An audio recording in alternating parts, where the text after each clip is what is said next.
In today's episode, learn how to be a top performing SDR within your first 90 days on the job. So let's get started. From the heart of Silicon Valley in beautiful San Francisco, California, welcome to the SDR Live podcast with Marcos and Andy. Awesome. Well, super excited that we're back on another episode of the SDR Live. We have a really interesting topic today, which is how to succeed in the first 90 days. I know my first 90 days was pretty, I guess you can say crazy, just because a lot is thrown at you. Andy, do you remember your first 90 days at Inside View? Yeah. Oh man, my first 90 days, that was 9 months ago. I would say really rough times just because you're learning how to use the product as well as learning how to interact with your execs, your manager, your team. So time management has been great. Yeah, definitely. So one thing that we've noticed is that you really have to focus on time management to be a successful SDR. And today we're sharing with you a few slides to give a general overview of our tactical strategies. And something to note as well is look out for more episodes that branch off from today's episode where we go more in depth with tactics, and we'll make sure that we point you to those resources as we're going through today. Awesome. Well, let's get started. So just as far as an agenda and what to expect today, we're going to be going through the first 30, 60, and 90 days. The first 30 days really focusing on how you can be what a lot of people call a sponge, really understanding your team, your expectations from your manager, and how you end up exceeding quota, which leads into your next 60 days to become a quota crushing rep. I know that's what we're all in it for. And remind me how much quota you over-excelled in within the past quarters. Yeah, just 2 quarters ago, just to backtrack a little bit, I've hit my number for the past 7 months in a row. God bless. 2 quarters ago, I hit my number. I think I exceeded my quota by 194%. Wow. Just this quarter, I'm on track to hit over 150%. But we got 1 more month left. Let's see where it takes us. Awesome. So we want you guys to have those strategies, and we're about to share them. And then with the 90 plus days, really, how do you transition to be a leader on the team to deliver consistent results and make sure you're successful? And then after, hopefully, we have some good next steps on pointing you to the right resources. So let's start with the first 30 days. Yeah, so in the first 30 days, we really broke it down by first off knowing your team and also creating first impressions. Andy, you want to walk them through our strategy here? Yeah, so the first bullet point, seek support. And what we mean by that is really going out to either your top performing SDRs or just people, or your account executives, people who have been in the role. Go out and ask for help. Even though sometimes the top performing SDRs might not have the time to do so, there are always people willing to share their strategies, their learnings on the way. Seek out those people who are most willing to help. They will be your confidants, and then learn from them. Awesome. And so, one thing that I've always, wanted as I was going through my ramp is how do you even approach an account executive or your fellow SDRs? Do you have a specific strategy? Are you, setting up an agenda and making sure that you guys have clear expectations? Or, what type of questions are you asking? So, no, that's a loaded question, but I think you have a really good methodical approach on how you approach that. Yeah, great question. So, as you know, everybody's time is very valuable. So be prepared when you show up. Set an agenda with your SDR manager, your SDR that you're shadowing, or the account executive, and execute on those agendas. And then have always learnings as well as takeaways.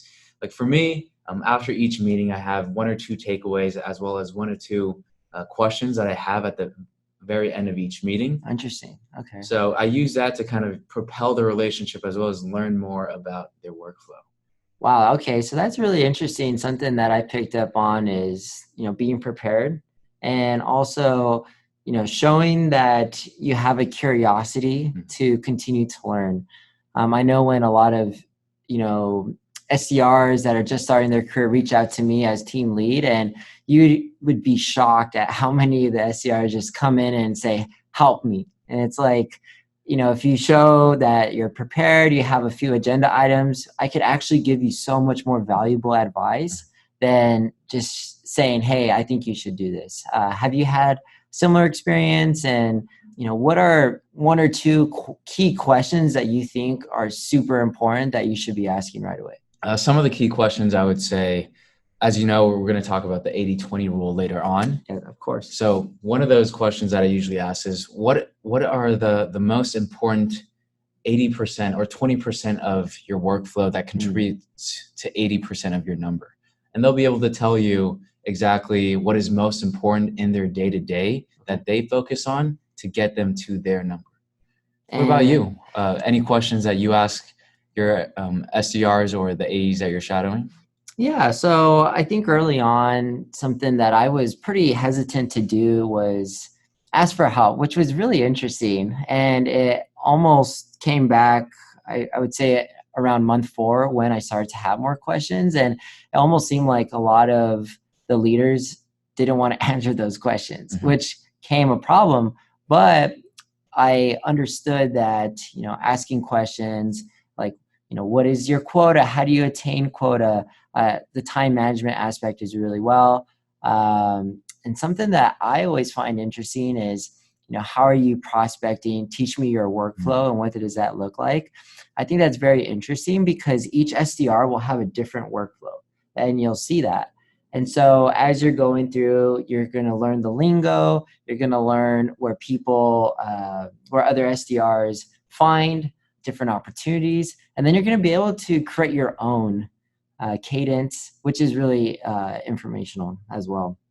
And then on top of that, I guess some really first impressions of you showing preparedness and actually taking the initiative to set up these meetings is that people are going to start to see you as a force to be reckoned with, right?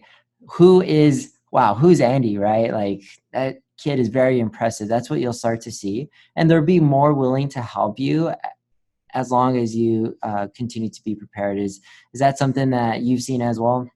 Yeah. Just touching up on that, like first and last out. No, we had being the first person in, not only it allows you to interact with the early risers. Sometimes it could be the CEO. Many times my CMO arrives quite early. So we strike up a chat and build that relationship. As you know, we'll have future episodes that talk about branding, but this is a great way to interact and brand yourself as someone who is very interested and hardworking about their job. Yeah, and that's a pro tip, right? Once you're into your role, make sure that you're either talking to, the CMO or the chief digital officer. It really depends on if you're at a small company or not. If you're at a bigger company, go to your boss's boss and introduce yourself because, it just shows accountability. It shows that you're here to work really hard, and it also is a good first impression. So that's what we mean by know your team and also have first impressions. Oh, and also we added some good pictures of our teams there. My team there at Optimizely is the one on the bottom. So always having a good time. What about your team? The better looking team up top at Inside View is the one above. So we'll move on from there. Okay. Awesome. Well, the second part of your first 30 days should really to align on expectations with your manager. The reason why this is important is because it sets you up for success in your next 60 days because you're really going to understand, first off, what is my quota? How do I achieve that quota? And what is the territory that I'm going to be overseeing, which is super important as you're going through your strategy and something that we'll walk you through today. And then also you want to start to share your plans internally with your manager so they know that you're putting in the work.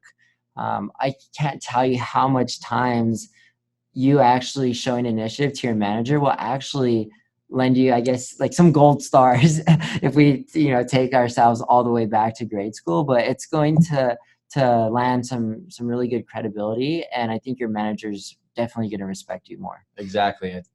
just to follow up on that point, like you definitely get brownie points the more work you show in the beginning, the more time and effort you invest to your managers. It just shows that you're willing to learn. She's willing to invest more of her time to get you ramped quickly because you're both working towards the same goal here. And real quick, before we get to that last point, so you talked about brownie points. Mm-hmm. What's interesting about this is the more you get to know your manager, the more they become your internal champion. And also, if you're starting off, it just validates the fact that they made the right hire. And if your manager can take a deep breath and be like, okay, I feel really comfortable about Andy, I feel good about Marcos, that's great. They're going to be off your back so much more and give you some more autonomy. Exactly.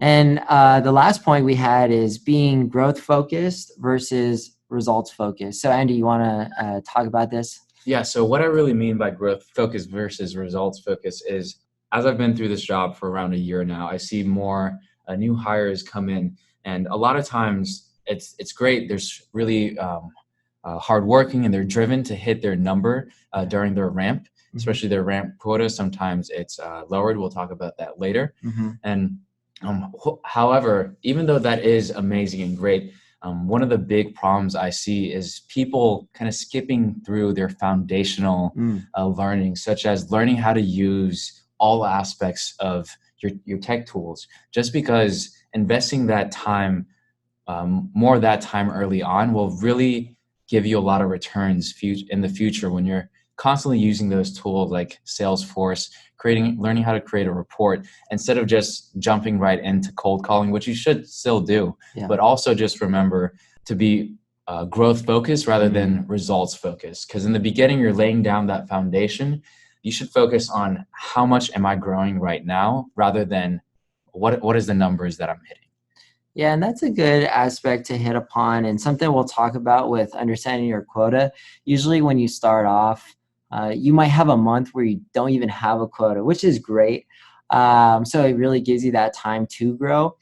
And something that I also did when I was going through, just being that sponge really sets the base, right? So obviously, I'm a runner by trade. Mm-hmm. And so they always talk about establishing the base of your training, because, as you come up to a better competition, then you're going to have a bigger peak. The bigger the base, the bigger the peak. So just always remember that, staying growth focused and then getting results focused in the next 60 to 90 days is very important. Yeah. If you're focused on your growth first, your results will come. Nice. And something that we'll briefly talk upon is understanding your territory and quota. So a lot of times, I know when I started my role, I was actually overseeing the entire United States. Wow, so, yeah, that's crazy. So I had accounts in the West Coast, in the Central, and also in the East Coast. So when I started early on, of course, I was going to be first one in because I had accounts that were 3 hours ahead from San Francisco. Mm-hmm. So I would get in around 6 a.m., but it's already 9 a.m. in the East Coast. But that's super important to learn and understand, all right, where are my accounts associated and how am I going to hit my quota? Mm-hmm. So aligning with your manager, it could be something as easy as, hey, John, really excited about this opportunity. Where do you foresee my territory going to be? The reason why this should be important in the first 30 days is because sometimes when your manager hires you, they're not too sure where your territory is going to be. Some might actually get their territory through the interview process, which is good expectations, but we wanted to put it here to really understand your role. And then a follow-up question that you should always ask is, how many AEs or account executives am I going to be supporting?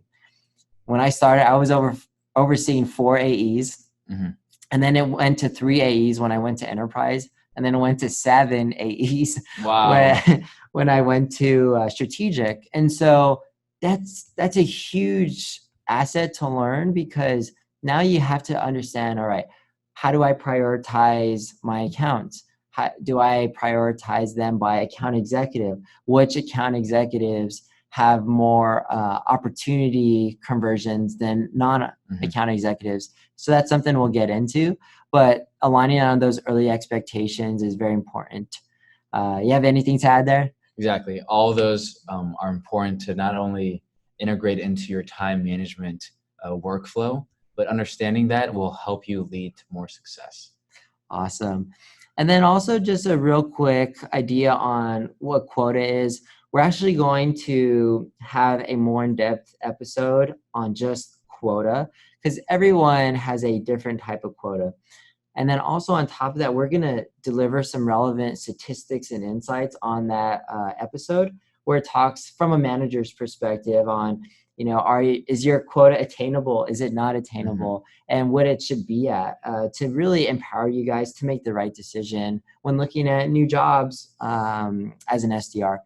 So if I could say what a common quota is it's broken down by these 5 pillars. So just briefly, CMs are usually completed meetings, or sometimes they'll be called IDCs, which is like an intro discovery call, or sometimes a hypothesis pitch. So there's a lot of names, but just know that a CM is you actually getting a prospect to attend a meeting. Next will be a demo. You guys use demos, correct, at Inside View? We actually do get comped on closed one as well as pipeline. But as we got new sales operations folks, things change, and then your compensation plans change as well. So we'll definitely touch up on that in our later episode. Yeah. So as far as demos, it's, I know some companies out there where you not only have to schedule the meeting, but the prospect has to schedule a demo with you in order for you to just get credit. So good discrepancy there. So what is an SAO? That is what we call a sales accepted opportunity. Andy, you want to talk to them about what that entails? Yeah. So sales accepted opportunity for us, before an opportunity is accepted as a sales accepted opportunity, it is first recognized as just a marketing qualified lead. And then you have to go through discovery, go through your qualifications to either figure out if this is a good prospect that is worth your account executive's time. And after you pass that opportunity over to your account executive and you both align that this is a great opportunity that has a high conversion to close, then after the demo or after the first qualification call, it is being recognized as an SAO. And a lot of times after the AE has accepted that opportunity, that is then when you get comped. Exactly. So usually, and I don't want to speak for everybody, but an SAO is probably the most important factor to your quota because it shows, am I sourcing, first off, high quality pipeline, but also does the AE think that they can close it? And also, aligning with your AE, they're going to be more excited to create opportunities. But also have to remember that this could be an internal battle sometimes, but something we'll walk through in our other episodes. So now we've finished our first 30 days. What does the next 60 days look like? And we really want you to become a quota crushing rep. So something that I always wanted to figure out early on is, what does my schedule look like? I know as a new rep, sometimes you're not given enablement on what that does look like. You're on your own, and you'll start to see that you'll have a lot of things that tries to get your attention. You have phone calls, you have meetings, you have coffees, you have prospecting, and it's just like I don't know. Do you have the same idea in the sense where it's overwhelming at times? Definitely, I can relate. Sometimes when you move from either outbound to inbound, inbound to outbound, or if you have more meetings generated, even though that is a great thing, that also it can negatively impact your workflow because the more demos you have, the more notes you have to input, and by inputting notes doesn't actually aren't recognized as revenue generating activity. Yeah. So that is true. Yeah. It's great to kind of just understand how to prioritize which activities leads to actual selling that will lead to your number, and deprioritize or understand where other things are almost a time sink. Exactly. Okay. Yeah, and that's what I saw as well. So here's an example SDR schedule. We're actually going to have a more tactical podcast with this where we get more into the weeds here. But you come in first day. If you're data driven, you're going to collect, you're going to compile your data to really execute your strategy. Then you're going to have inbound leads.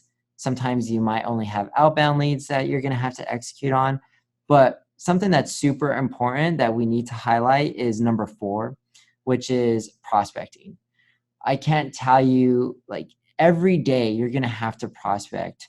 The reason why is because it really keeps the wheel churning on your pipeline. And I've always been told, no pipeline, no deals, no money. No money. No money. Exactly. So number 4 is probably one of the most important, along with 2 and 3. And then the last part was just get ready for the next day and really start to map out what that looks like.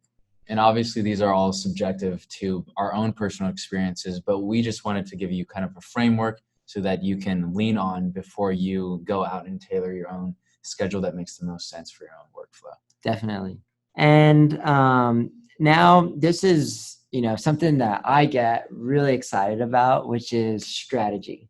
I was able to work strategic accounts at Optimizely, and really you would think as, someone as an SDR, someone that talks a lot, right?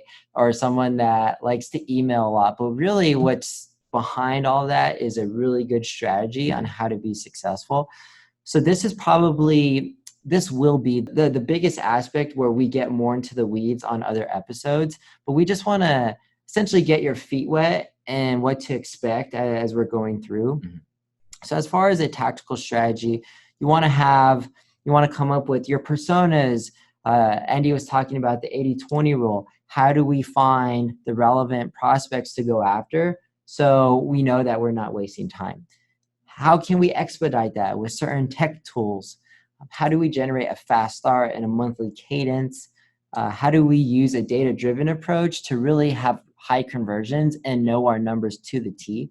And then we have other things like, I know there's someone out there in the audience that's a customer SDR, right? Well, we have a strategy on how you could be a awesome customer SDR, but that's totally different than someone that's net new, right? So how do we leverage, if we're net new or customer, to our background? And then also, one thing that we're really excited about is if you have no tech tools associated to you, how are you going to be able to prospect? Well, no problem. We got it. We got Andy with us. We have some strategies that will basically help you still be successful if you don't have the tools because your company just aren't at that stage of growth yet where they can afford them or they don't find it valuable. We have some hacky ways that will still get you to be successful. Definitely. Awesome. Yeah. So something that's super important is understanding your personas. Now, this is what you see on the left is advanced Boolean looks like, which we'll walk through on how to use in a sales intelligence platform like an Inside View or Discover.org, or my favorite tool, which is LinkedIn Sales Navigator.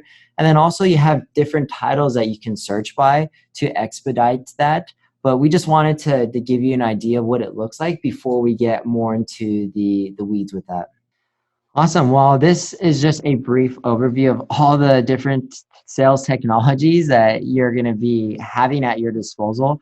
Andy, how many technologies do you think are on this one page? Just from a glance, I think there's probably 318 technologies. I didn't count, but yeah, there was an insight report released by a B2B SaaS company saying that on average, high growth companies have around 4.1 technologies. So it could be LinkedIn Sales Nav, another data intelligence tool or marketing automation platform.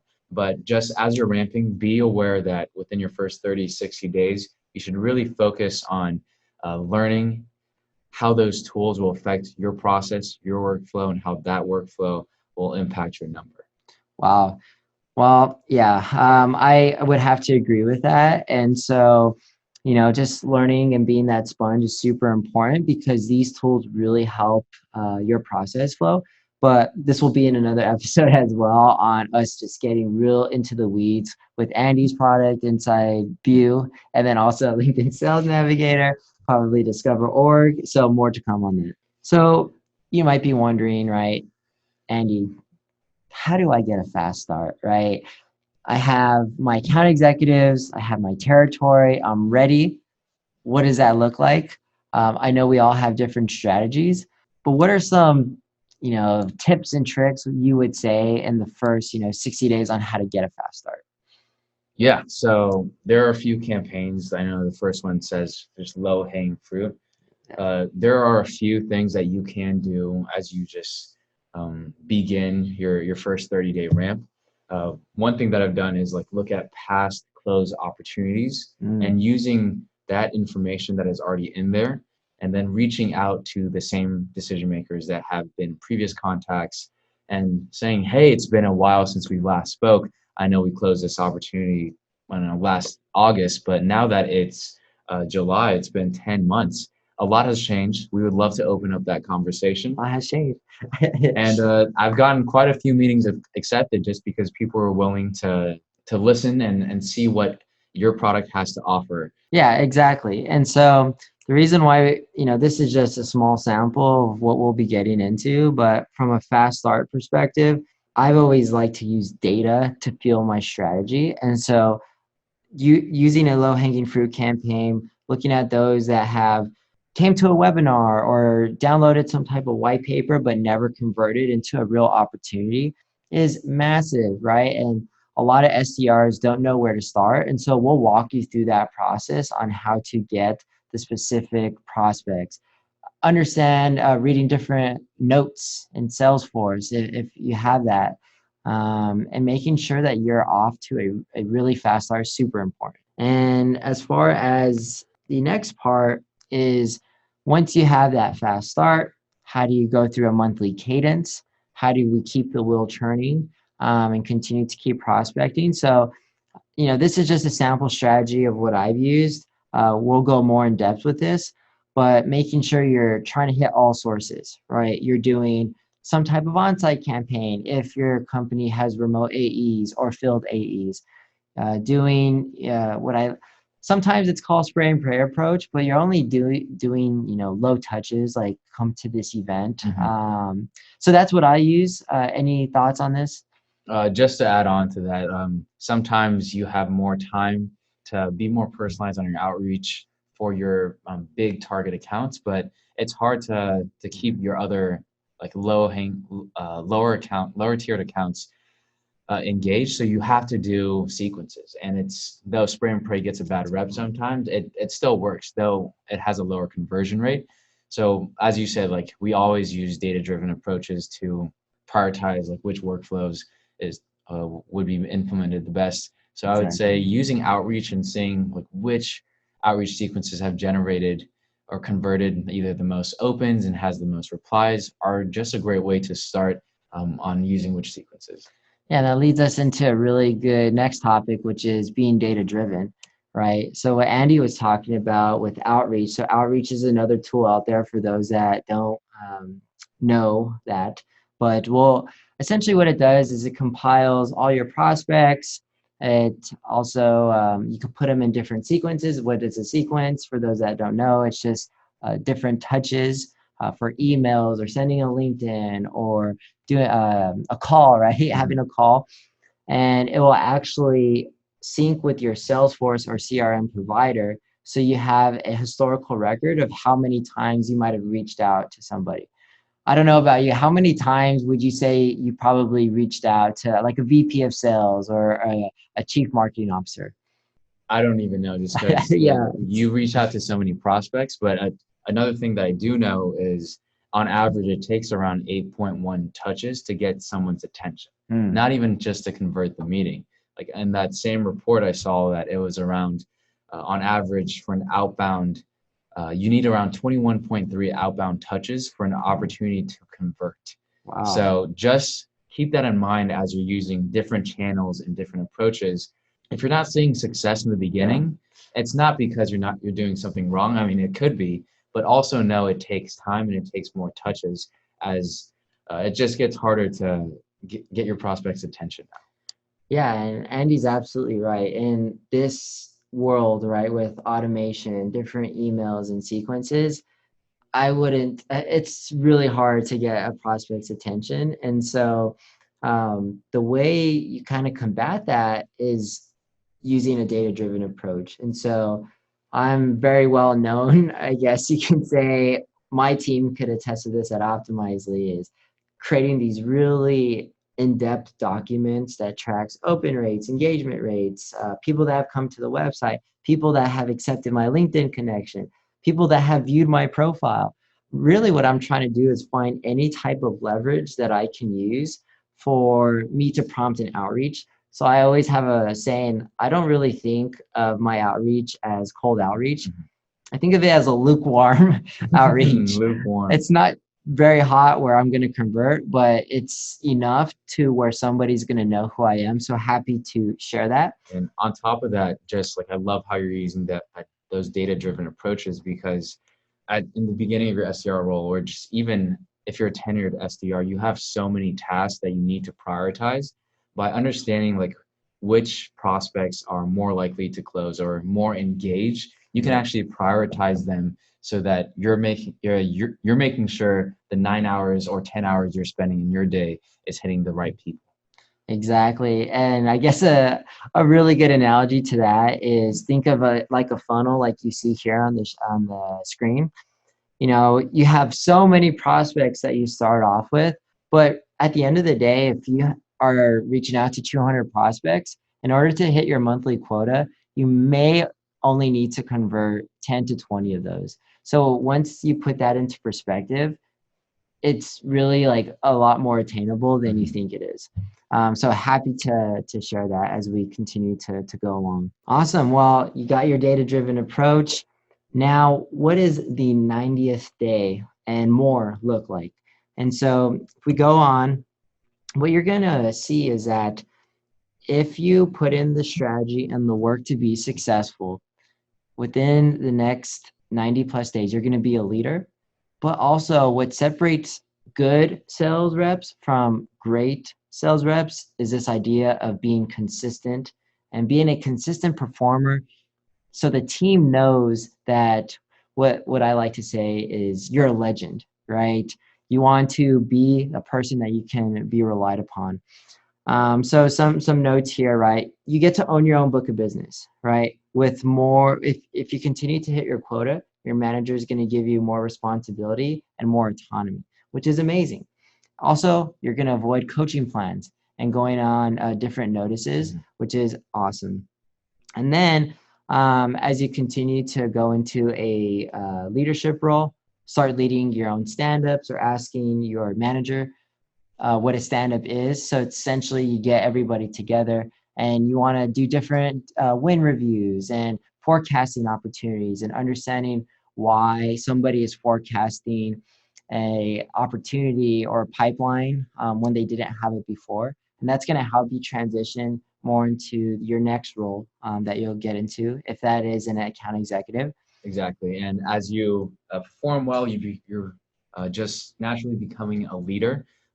You might get promoted to a team lead, which I'm going to be at the end of this quarter. Yeah. And one of my added new responsibilities that I'm excited to do is not only help onboard new hires, but you also get to help interview the people that come in. You get to choose who will be the next class at Optimizely or Inside View. Yeah, that's great. So there are many benefits to crushing your number, but we'll also touch upon how to keep performing well and thriving your career as you move on from 90 plus days.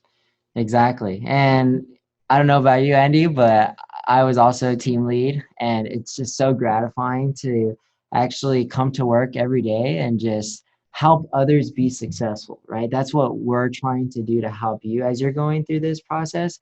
So it's just something that we're really excited about. So to close all this out, just remember that even though your first 90 days is the standard grace period for tons of failure, for you to learn the ropes, it's also the best time to make a great first impression. And what I always remember is Josh Braun, who is a great sales influencer on LinkedIn. What he says about first impressions is that once you make a great first impression, you want more of that person. You want to spend more time, you want more engagement, you want more activity, you want to learn more about who they are. If you don't make a great impression, you want the exact opposite. You don't want to engage with them. You want less time spent with them. You don't even want anything to do with them. And just know as you want to move into other roles, become an AE, SDR leader, SDR manager, you need engagement and you need branding as well as people to know who you are. So it's important to just remember first impressions matter and use this time wisely in your first 90 days. And lastly, to close everything out, I wanted to share a quote by one of the best-selling authors, Timothy Ferriss. He says, "A person's success in life can usually be measured by the number of uncomfortable conversations he or she is willing to have." And this not only applies to the cold call conversations or the hard questions you're asking when you're in going through qualification and discovery, but this also can translate to the uncomfortable conversations that you might have in front of your teammates, in front of your SDR manager, or just going up to the CEO and shaking his hand and asking about his day. Like having these uncomfortable conversations where you're in uncomfortable situations will lead to your own success. Exactly. And, just to iterate that point, we're all imperfect, right? No one's going to be perfect. And what Andy was really talking about is this idea of brand building. I still remember and I want you guys to understand that when I started, I didn't have any of this. And I was really nervous to go up to my CMO and shake his hand. And I don't think I did it until maybe month 3 or 4. But as I started to, get a different viewpoint on what it takes to be successful, I started to coach other mentees or other new hires. It's like, this is so important. And it also just shows so much initiative. And if I could say one last thing before we end this episode is, don't be afraid, right? That's what Andy was saying. Don't be afraid to achieve greatness because greatness is in you. So we always have a saying on the SDR Live that your success is our success. So let's get started. Awesome. Well, look out for a new episode dropping next week where we go into more tactical strategies. And if you have any other advice or topics that you want us to do as well and cover more in depth, feel free to reach out to us on LinkedIn, and we'll provide those in the description. Thank you for listening to the SDR Live podcast. If you like this episode, please share, comment, and subscribe. Make sure you tune in next week and have a fantastic week.